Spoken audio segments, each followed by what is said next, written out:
जी हाँ, नमस्कार, सुप्रभात, राधे राधे। स्वागत है आप सभी का संस्कृत बाय सागर सर इस यूट्यूब चैनल पर। क्या हालचाल हैं, कैसे हैं आप सब, एक बार बताइएगा कमेंट करके। ठीक है, तो विशेष करके जिन लोगों को पीडीएफ की समस्या आ रही है उनके लिए बता दूं कि संस्कृत बाय सागर सर इस नाम से टेलीग्राम है, उसमें आप लोग ज्वाइन कर सकते हैं। और अगर ज्वाइनिंग करने में किसी प्रकार की समस्या आ रही तो आप लोग, ठीक है, डिस्क्रिप्शन बॉक्स में लिंक है, उस लिंक में क्लिक करेंगे तो डायरेक्टली आप लोग पहुंच जाएंगे टेलीग्राम पर। ठीक है, और देखिएगा फर्स्ट क्वेश्चन की तरफ बढ़ता हूं। कौन सा युग्म गलत है, आपसे सवाल पूछ रहा है। यानी पुराणों के रचनाकार व्यास हैं, निरुक्त के रचनाकार पिंगल हैं, अष्टाध्यायी के रचनाकार पाणिनि है, नाट्यशास्त्र भरत मुनि की रचना है, और इनमें से कौन सा गलत है, आपसे सवाल पूछ रहा है। तो देखिएगा यहाँ पर हम बात करते हैं गलत ऑप्शन की। तो ये जो निरुक्त है, निरुक्त यास्क की रचना है, निरुक्त यास्क की रचना है, यास्क ध्यान रखिएगा, ठीक है ना।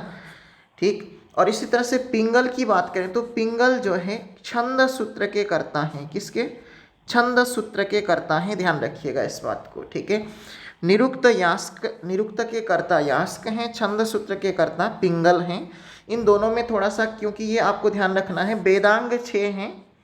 वेदांग कितने हैं, तो वेदांग 6 हैं, उनमें से ये ग्रंथ आते हैं, निरुक्त, छंद इत्यादि वेदांग के अंतर्गत समावेश किए जाते हैं।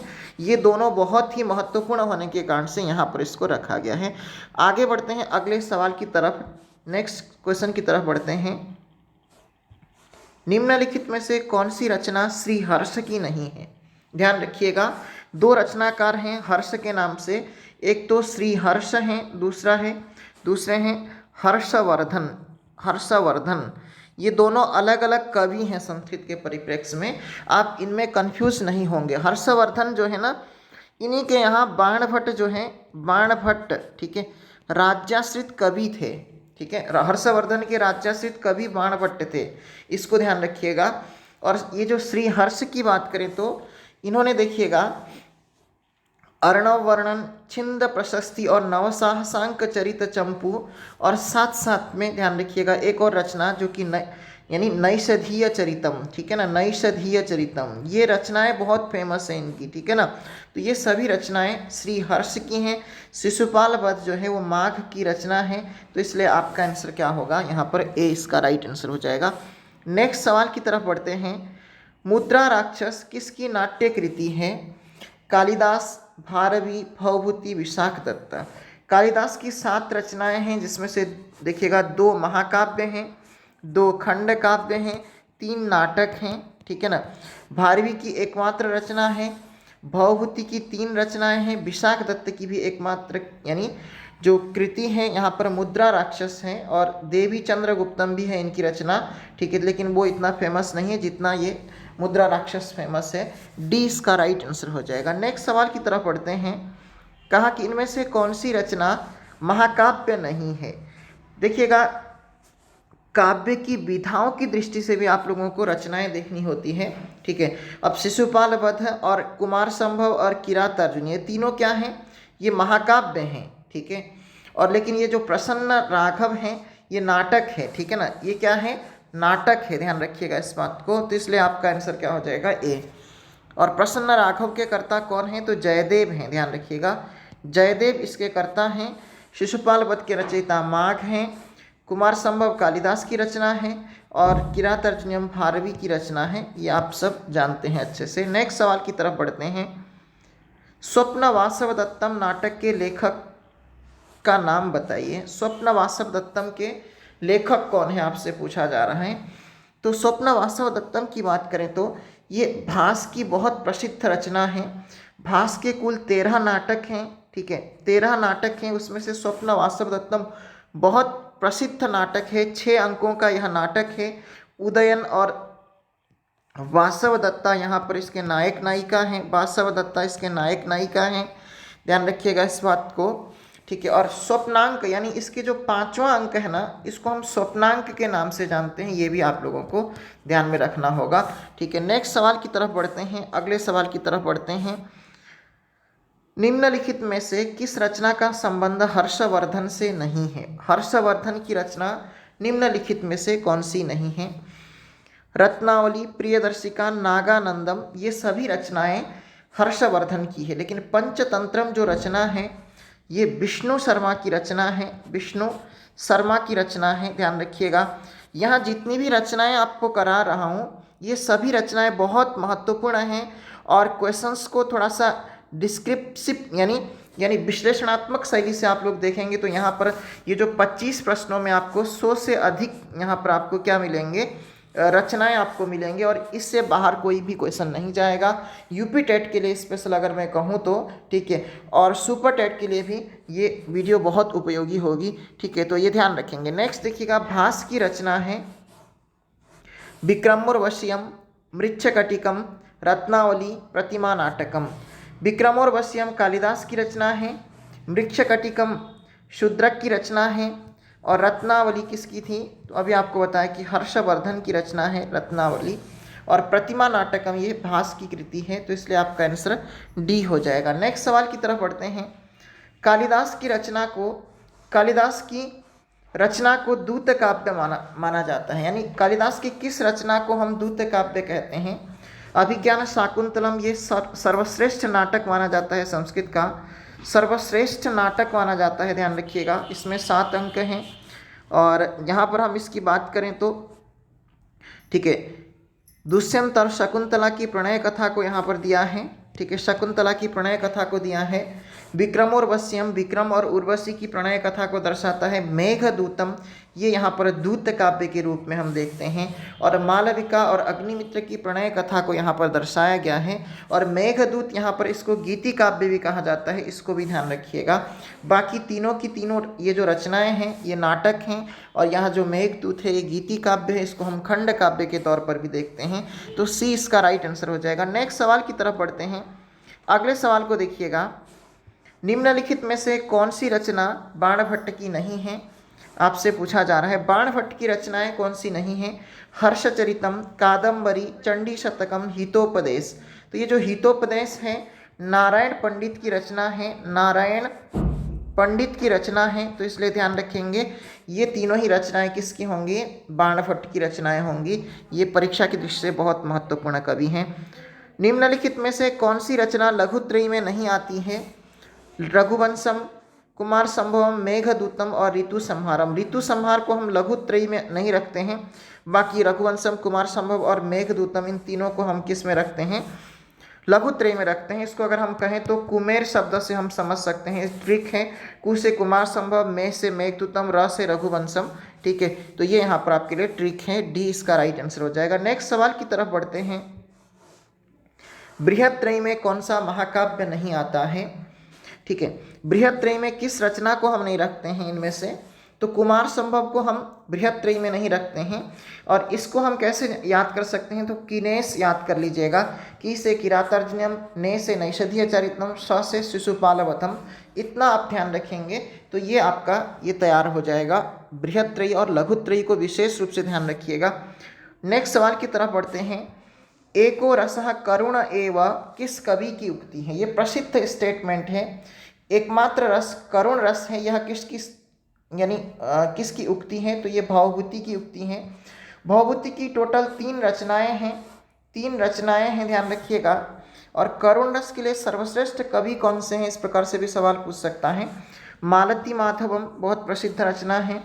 इसी तरह से महावीर चरितम ये बहुत प्रसिद्ध रचना है, और उत्तर रामचरितम, ठीक है, उत्तर रामचरितम करुण रस प्रधान है, महावीर चरितम वीर रस प्रधान है, और मालती माधवम श्रृंगार रस प्रधान है। इसको ध्यान रखिएगा आप लोग, तो यहाँ पर सी इसका राइट आंसर हो जाएगा। नेक्स्ट सवाल की तरफ बढ़ते हैं। काव्य रचना की दृष्टि से महाकवि माघ किन तीनों गुणों से विभूषित हैं? आपको बताना है। यानी काव्य रचना की दृष्टि से महाकवि माघ में कौन से 3 गुण हैं, आपसे पूछा जा रहा है। सत्व रजतम इनको गुण कहा जाता है। ओज प्रसाद माधुर्य ये काव्य के गुण होते हैं। उपमा, अर्थ गौरव और पदलालित्य जो हैं माघ के यानी काव्यगत वैशिष्ट्य हैं रचना की दृष्टि से। और गौड़ी, वैदर्भी, पांचाली ये रीतियाँ हैं, ध्यान रखिएगा। और रीति काव्य के प्रवर्तक कौन हैं? ठीक है, वामन हैं, ध्यान रखिएगा इस बात को। नेक्स्ट सवाल की तरफ बढ़ते हैं। 14वें प्रश्न को देखिएगा। कौन सी रचना भारवीकृत है आपसे पूछा जा रहा है, तो भारवे है अर्थ गौरवम, ये भी जानते हैं ना आप लोग, भारवे अर्थ गौरवम। और अर्थ गौरव के लिए कौन सा काव्य प्रसिद्ध है, तो किरातार्जुनीयम है ना। और किरातार्जुनीयम किसकी रचना है, भारवी की रचना है। शिशुपाल वध माघ की रचना है, कुमार संभव कालिदास की रचना है, नैषधीय चरितम श्री हर्ष की रचना है। ये सब आपके लिए बहुत महत्वपूर्ण रचनाएं हैं। नेक्स्ट क्वेश्चन की तरफ बढ़ रहे हैं। इनमें से कौन सी रचना दंडी की नहीं है, यानी दंडी से संबंधित रचनाएं कौन सी नहीं है। 10 कुमार चरितम, जिसमें 10 कुमारों का चरित्र का वर्णन है, 10 कुमारों का चरित्र वर्णन है, ध्यान रखिएगा। काव्यादर्श काव्य शास्त्रीय ग्रंथ है दंडी की। अवंती सुंदरी कथा, ये कथा ग्रंथ है। और कादम्बरी यहाँ पर बाणभट्ट की रचना है, इसलिए आपका आंसर क्या हो जाएगा, डी। नेक्स्ट सवाल की तरफ बढ़ते हैं। कहा कि निम्न में से कौन किसके लिए प्रसिद्ध नहीं है। उपमा के लिए कालिदास प्रसिद्ध हैं, बिल्कुल सही कहा। करुण के लिए भवभूति प्रसिद्ध हैं, ये भी बिल्कुल सही कहा। और अलंकार के लिए भामह प्रसिद्ध हैं, ये भी बिल्कुल सही कहा। वक्रोक्ति के लिए, ठीक है, क्षेमेंद्र नहीं, क्षेमेंद्र औचित्य के लिए प्रसिद्ध हैं। औचित्य संप्रदाय के प्रवर्तक जो हैं क्षेमेंद्र हैं। और वक्रोक्ति के कौन है, कुंतक हैं, ध्यान रखिएगा, कुंतक फेमस है। तो इसलिए आपका आंसर क्या हो जाएगा, डी यहाँ पर राइट आंसर हो जाएगा। नेक्स्ट सवाल की तरफ बढ़ते हैं। कहा कि कौन सी कृति भवभूति की नहीं है। महावीर चरितम, मालती माधवम, उत्तरामचरितम और कर्पूर मंजरी।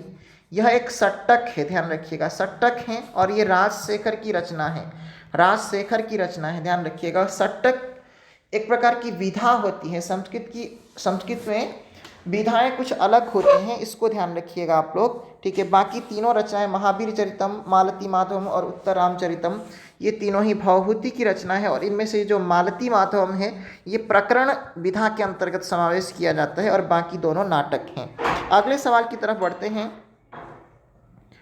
कौन सा नाटक भास का नहीं है। स्वप्न वासवदत्तम, प्रतिज्ञा नाटकम, और कहा कि प्रतिमा नाटकम और मुद्रा राक्षसम, ठीक है। ये जो मुद्रा राक्षस है ये विशाख दत्त की कृति है, इसलिए आपका आंसर डी हो जाएगा। नेक्स्ट सवाल की तरफ बढ़ते हैं। कहा कि गीत गोविंद के रचयिता हैं। गीत गोविंद के रचयिता कौन हैं। कालिदास, बाणभट्ट, भारवी और जयदेव। जयदेव जो है गीत गोविंद के कर्ता हैं, और ये ग्रंथ बहुत फेमस हैं, गीत गोविंदम, ठीक है। तो ये लगभग उड़ीसा में, मतलब इसकी पद्यों को बहुत अच्छे से गाया जाता है, ठीक है। तो बहुत बढ़िया मतलब कृति है और बहुत प्रसिद्ध कृति है जयदेव के संदर्भ में। नेक्स्ट क्वेश्चन की तरफ बढ़ते हैं। राज तरंगिणी किस कवि की रचना है, आपसे पूछा जा रहा है। तो राज तरंगिणी यहाँ पर कल्हण की रचना है, जिसमें कश्मीर के इतिहास का वर्णन है। कश्मीर का समग्र इतिहास यहाँ पर इसमें है, समग्र इतिहास वर्णित है। तो इसलिए आपको ध्यान रखना है कि राज तरंगिणी ग्रंथ ऐतिहासिक परिप्रेक्ष्य से बहुत फेमस ग्रंथ है, ठीक है। नेक्स्ट क्वेश्चन की तरफ बढ़ते हैं। किस महाकाव्य को विद्वानों के लिए औषधि माना गया है, यानी कौन सी ऐसी रचना है जो विद्वानों के लिए औषधि के रूप में कार्य करती है। तो ये नैषधीय चरितम को बताया गया है, और इसके कर्ता कौन हैं, श्री हर्ष हैं, ठीक है, ठीक है, श्री हर्ष इसके रचनाकार हैं। और ध्यान रखिएगा इसी में हंस विलाप वर्णित है। हंस विलाप बहुत प्रसिद्ध स्टेटमेंट है। और नल और दमयंती की प्रणय कथा, यानी नल और दमयंती, ठीक है, इसके नायक नायिका हैं। बहुत अच्छा, यानी अच्छी कहानी है, किसी दिन आपको सुनाऊंगा जरूर, ठीक है। नेक्स्ट देखिएगा, रामायण के रचयिता कौन हैं। तो रामायण के रचयिता वाल्मीकि हैं। रामायण को ही हम चतुर्विंशति साहस्री संहिता कहते हैं, साहस्री संहिता के नाम से जानते हैं, और यही आदि काव्य के नाम से भी जाना जाता है, ठीक है। और वाल्मीकि आदि कवि हैं, तो ये आपका आंसर डी हो जाएगा, राइट। नेक्स्ट क्वेश्चन की तरफ बढ़ते हैं। निम्नलिखित में से कृति और उसके रचनाकार का एक युग्म गलत है, बताइएगा। स्वप्न वासवदत्तम भास की रचना है। हर्षचरितम बाणभट्ट की रचना है। 10 कुमार चरितम दंडी की रचना है। और कहा कि काव्यालंकार राजशेखर की रचना है। तो काव्यालंकार तो भामह और रुद्रट की रचना का नाम है। भामह और रुद्रट दोनों की रचनाओं का नाम है काव्यालंकार। राजशेखर ने काव्य मीमांसा लिखी है, ये बहुत फेमस काव्य शास्त्रीय ग्रंथ है, ठीक है। काव्य मीमांसा लिखा है, तो इसको ध्यान रखिएगा। नेक्स्ट क्वेश्चन की तरफ बढ़ते हैं। इनमें से कौन सा शतक भर्तृहरि की नहीं है? ठीक है, भर्तृहरि ने 3 शतक लिखे हैं, इसके अतिरिक्त इनकी 3 शतक हैं। इसके अतिरिक्त एक व्याकरण का ग्रंथ है जिसका नाम है व्याकरण दर्शन का ग्रंथ है, जिसको हम वाक्यपदीयम के नाम से जानते हैं, वाक्यपदीयम के नाम से जानते हैं, ध्यान रखिएगा। तो ये जो कुमार शतकम है ये इनकी रचना नहीं है, तो इसलिए आपका आंसर डी हो जाएगा। नेक्स्ट क्वेश्चन की तरफ बढ़ते हैं। महाभारत किसकी रचना है? ठीक है, महाभारत को हम, ठीक है, शतसाहस्री संहिता के नाम से भी जानते हैं, शतसाहस्री संहिता के नाम से भी जानते हैं, और इसी का पाठ जो है श्रीमद् भगवत गीता है, ध्यान रखिएगा। ठीक, तो और इसके कर्ता कौन है? व्यास हैं, और श्री कृष्ण के द्वारा भगवत गीता का उपदेश अर्जुन को दिया गया है, इसको ध्यान रखिएगा। और जो महाभारत का जो विभाजन है 18 पर्वों पर हुआ है, ध्यान रखेंगे इसको, और 18 पुराण हैं, ठीक है, और उपपुराणों की संख्या भी 18 ही हैं, उपपुराण भी 18 ही हैं, ध्यान रखिएगा। और गीता में अध्यायों की संख्या भी कितने हैं? तो 18 अध्याय हैं गीता में भी, ठीक है। तो ये ध्यान रखिएगा, यहाँ व्यास की रचना है महाभारत, और ये 25 प्रश्न रचनाओं के लिए बहुत महत्वपूर्ण प्रश्न थे। इसी प्रकार के सवाल मैं आपके समक्ष लाता रहूँगा, और आप लोगों को ये क्लास मतलब कैसा लगा आप लोग ज़रूर अपनी प्रतिक्रियाओं को दर्शाएंगे। और ठीक है, पीडीएफ अगर आप लोगों को चाहिए तो पीडीएफ के लिए आपको संस्कृत बाय सागर सर इस टेलीग्राम पे ज्वाइन करना होगा, और इस क्लास को ज़रूर शेयर कर दीजिएगा। धन्यवाद आप सबका, स्वस्थ रहिएगा, सुरक्षित रहिएगा, अपना ध्यान रखिएगा।